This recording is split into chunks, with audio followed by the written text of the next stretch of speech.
तो last lecture में हमने एंगुलर वेलोसिटी, एंगुलर एक्सेलरेशन ये टर्म्स पढ़ी थी और उनकी डायरेक्शंस भी देखी थी with the help of right hand thumb rule.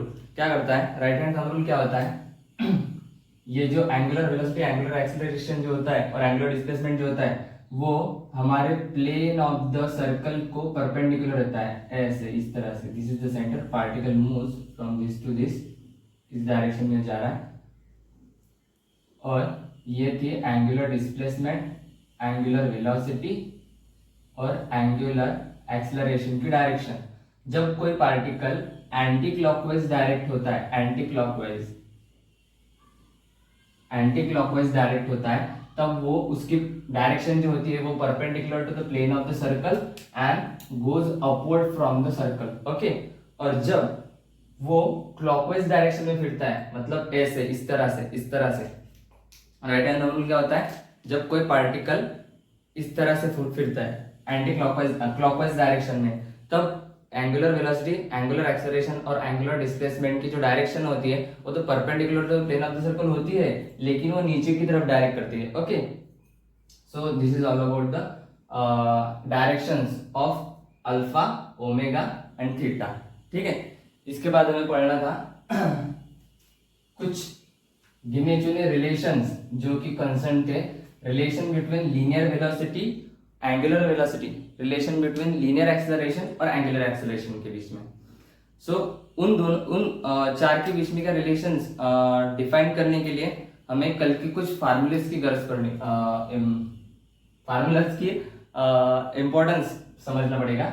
सो हमने कल निकाला था लीनियर वेलोसिटी का फार्मूला। लीनियर वेलोसिटी का फार्मूला क्या था, limit del t tends to 0 del s upon del t, ये था लीनियर वेलोसिटी के लिए। एंगुलर वेलोसिटी का क्या था, limit del t tends to 0 del theta upon del t, ये था एंगुलर वेलोसिटी का। एंगुलर एक्सेलरेशन का क्या था, limit del t tends to 0 angular velocity का ओमेगा अपॉन टी, और लीनियर एक्सेलरेशन का क्या था, linear acceleration limit del t tends to 0 del v upon del t. तो इसके लिए बाद में इनका डेरिवेटिव भी निकालेगा, मतलब d d t of v, मतलब ही लीनियर एक्सेलरेशन होता है और उसके सब के लिए। ठीक है, तो ये कुछ फार्मूलेज है जिनकी हमें डिराइव करने के लिए इंपॉर्टेंस मदद होगी। तो डिराइव करते हैं formula for relation for relation between linear velocity and angular velocity. So relation between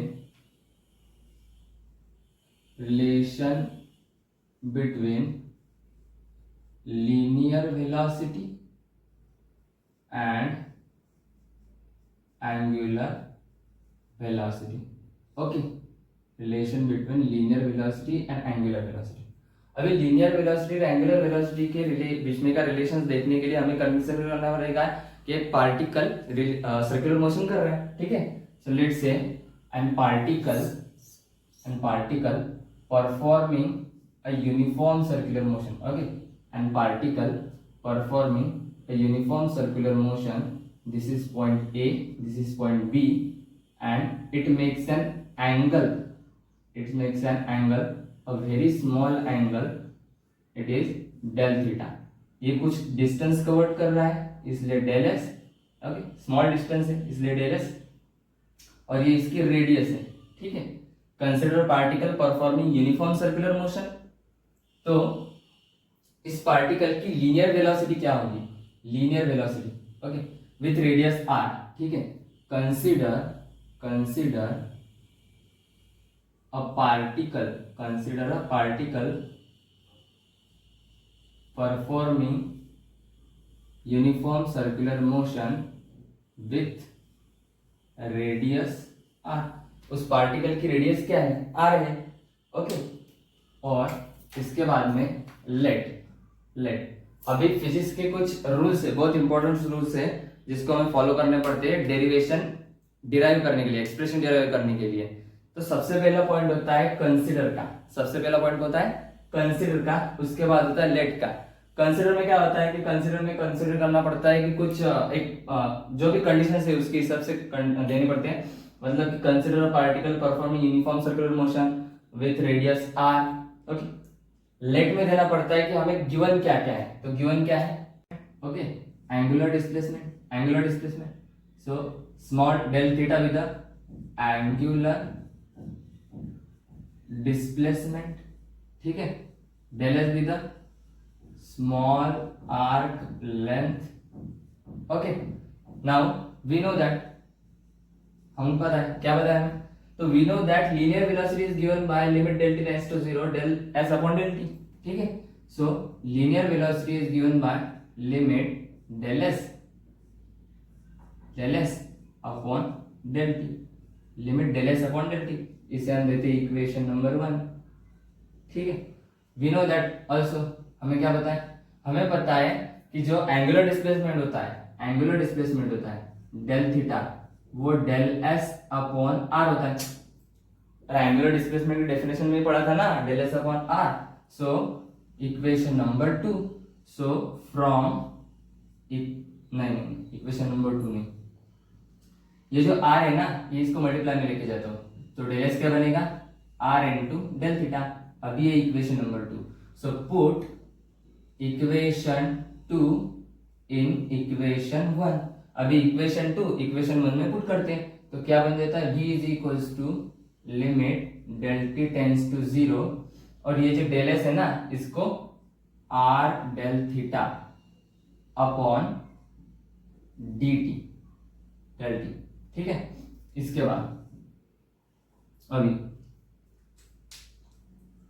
ये जो v है ना, ये v को ऐसे रखते हैं, और ये जो limit del t tends to 0 है, इसको इसके पास लेके जाते हैं, और ये आ रहे ना, ये कांस्टेंट है, तो इस कांस्टेंट को बाहर लेके आते हैं। Limit del t tends to 0 del theta upon del t, ये आर है ना, ये कांस्टेंट है, ये are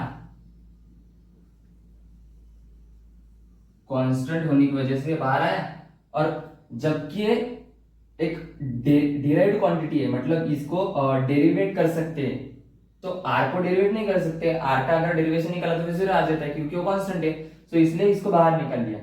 v is equals to r. अभी ये इतना सा जो पार्ट है ना, ये छोटा वाला पार्ट, ये वाला, इसे हम कहते हैं ओमेगा। ये देखो, del theta upon del T, ठीक है। तो this is all about called as omega. So v is equals to are omega is the final answer.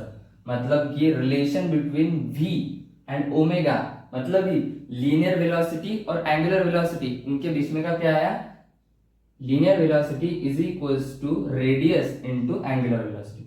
अभी in vector form, so in vector form में क्या कैसे लिख सकते हैं, वेक्टर फॉर्म में ऐसे लिख सकते हैं कि v is equals to omega cross r, vector omega cross vector r, ये इसका वेक्टर फॉर्म हो गया, ठीक है। उसके बाद देखना है अपन को रिलेशन बिटवीन, ये क्लियर हो गया, relation between linear velocity and angular velocity. अभी इसके बाद देखना है रिलेशन बिटवीन लीनियर एक्सेलरेशन और angular acceleration. Okay, relation between linear acceleration और एंगुलर एक्सेलरेशन। तो लीनियर एक्सेलरेशन और एंगुलर एक्सेलरेशन के बीच में का रिलेशन निकालने के लिए अपन को लीनियर वेलोसिटी और एंगुलर वेलोसिटी के रिलेशन की जरूरत पड़ेगी, ठीक है।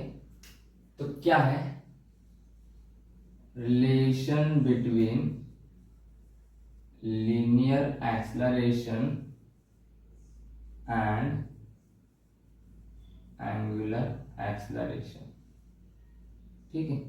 लीनियर एक्सेलरेशन और एंगुलर एक्सेलरेशन के बीच में का रिलेशन निकालने के लिए अपन को लीनियर वेलोसिटी और एंगुलर वेलोसिटी की डेफिनेशन की जरूरत पड़ेगी। So consider particle performing uniform circular motion with the radius r, अभी लिखने की जरूरत नहीं। The relation between linear velocity and angular velocity is given by, linear velocity और एंगुलर वेलोसिटी के रिलेशन क्या दिया है अपन को, तो वो दिया है v is equals to are omega. अभी निकाला ना, v is equal to are omega, but differentiate, इसको अभी डिफरेंशिएट करेंगे, differentiate with respect to t, t की मदद से डिफरेंशिएट करेंगे। So d dt of v is equals to d dt of r omega. Differentiate किया ना, डिफरेंशिएट मतलब d dt। अभी जिनका डेरिवेटिव हो गया होगा मैथ्स में उनको समझ में आएगा, d dt मतलब rate of change of what, the quantity we have given, ठीक है। सो अभी बताया हम अपन को dv अपॉन dt, इसे हम ओमेगा कह सकते, इसे हम लीनियर एक्सेलरेशन कह सकते हैं, dv upon dt, limit del t tends to 0 dv upon dt, इसे हम लीनियर एक्सेलरेशन कह सकते हैं। तो इसे कहते हैं a is equals to d dt of r omega, ठीक है।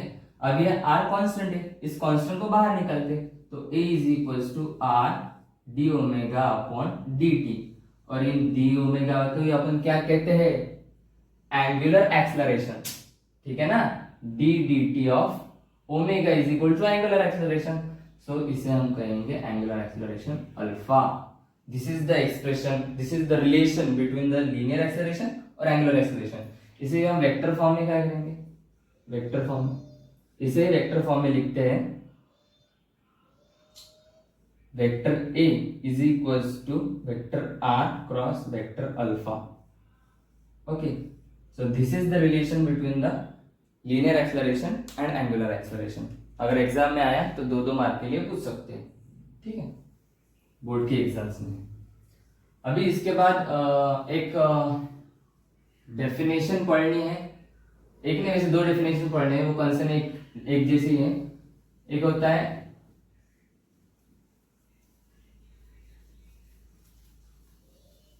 पीरियड ऑफ रिवॉल्यूशन, ठीक है, पीरियड ऑफ रिवॉल्यूशन। तो क्या होता है period of revolution? Period of revolution means एक पार्टिकल कंसीडर करो यूनिफॉर्म सर्कुलर मोशन परफॉर्म कर रहा है, तो उसको लगने वाला टाइम कितना होगा when it complete one revolution, उसको एक रिवॉल्यूशन कंप्लीट करने के लिए कितना टाइम लगेगा, उसे ही कहते हैं हम period of revolution. Let's say consider the motion of earth around the sun, ठीक है, तो दिस इज द सन, और इस सन के अराउंड ये अर्थ रिवॉल्व कर रही है, तो इसको कितना टाइम लगेगा एक कंप्लीट रिवॉल्यूशन पूरा करने के लिए। मतलब यहां से निकली और ये यहां से ट्रैवल करते यहां तक गई, तो एक रिवॉल्यूशन कंप्लीट करने के लिए इसकी कितना टाइम लगेगा, this is called as period of revolution, that is capital T, ठीक है। तो capital T for earth when performing the uniform circular motion around the sun is 365 days, है ना, 365 डेज लगते हैं इसको एक रिवॉल्यूशन कंप्लीट करने के लिए। So the period of revolution क्या होता है, it is the time taken by the particle performing uniform circular motion, time taken by the particle performing uniform circular motion to complete one revolution, एक revolution complete करने के लिए कितना time लगता है, ठीक है ना।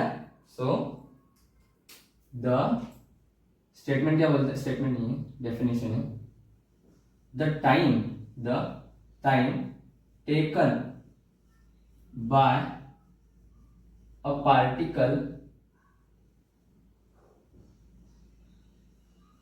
performing uniform circular motion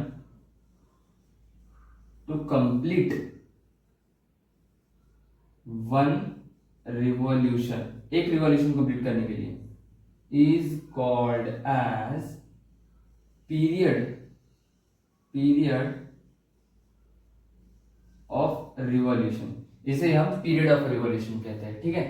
so period of revolution में डिनोट करते हैं टी से, कैपिटल टी से। अभी हमें एक्सप्रेशन निकालने है इस टी के लिए, पीरियड ऑफ रिवॉल्यूशन क्या होगा। सो कंसीडर करते हैं पार्टिकल, कंसीडर करते हैं एक particle performing uniform circular motion, जो परफॉर्म कर रहा है यूनिफॉर्म सर्कुलर मोशन, जिसकी रेडियस क्या होगी, विथ रेडियस आर। कंसीडर करते हैं एक पार्टिकल, जो particle uniform circular motion perform कर रहा है, ए से बी तक जा रहा है, जिसकी रेडियस आर है, जिसकी रेडियस ए बी है, मतलब आर है, और यहाँ से यहाँ तक जा रहा है, ठीक है। उसका टाइम पीरियड उसको यहाँ से यहाँ तक नहीं, सॉरी, ये पूरा एक कंप्लीट रिवॉल्यूशन कर रहा है, और इसको लगने वाला टाइम जो है वो कैपिटल टी है, ठीक है। तो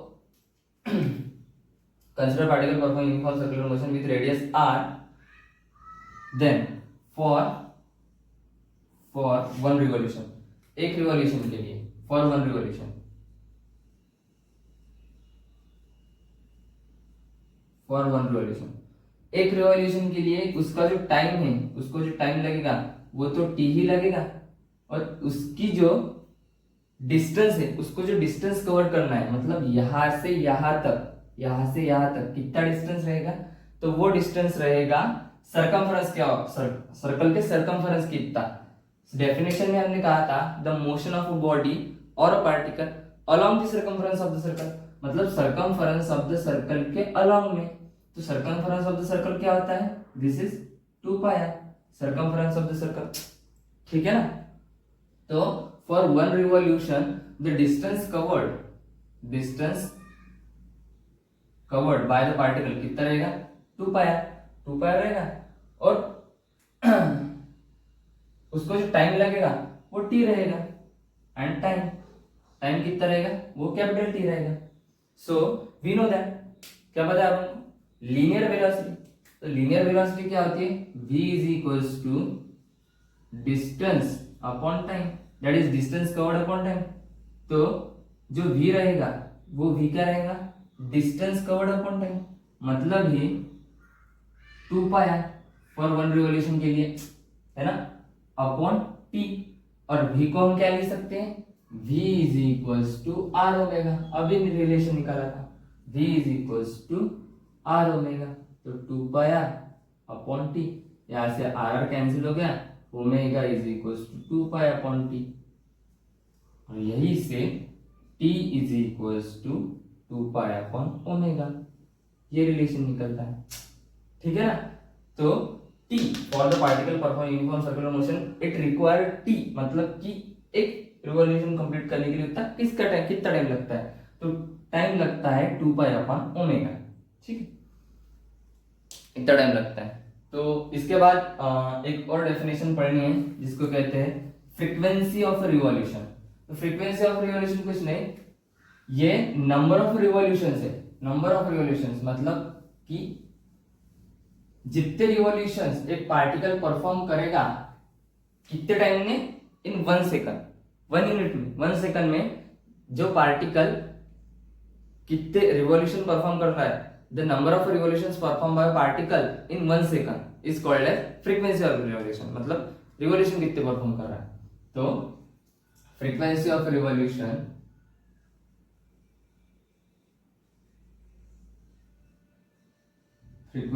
रिवॉल्यूशन क्या होता है, it is the number of revolution, the number of revolutions performed by the particle performing uniform circular motion in 1 second is called as frequency of revolution। इसे हम कहते हैं फ्रीक्वेंसी ऑफ रिवॉल्यूशन, इसे डिनोट करते हैं n से, या इसे डिनोट करते हैं f से। तो फ्रीक्वेंसी ऑफ रिवॉल्यूशन को हम एक और नाम से डिफाइन करते हैं, मतलब कि फ्रीक्वेंसी ऑफ रिवॉल्यूशन ये जो होता है ये रेसिप्रोकल ऑफ टाइम पीरियड होता है, मतलब कि जो जितने नंबर ऑफ रिवॉल्यूशंस रहेंगे वो उतना रेसिप्रोकल रहेगा पीरियड ऑफ टाइम के।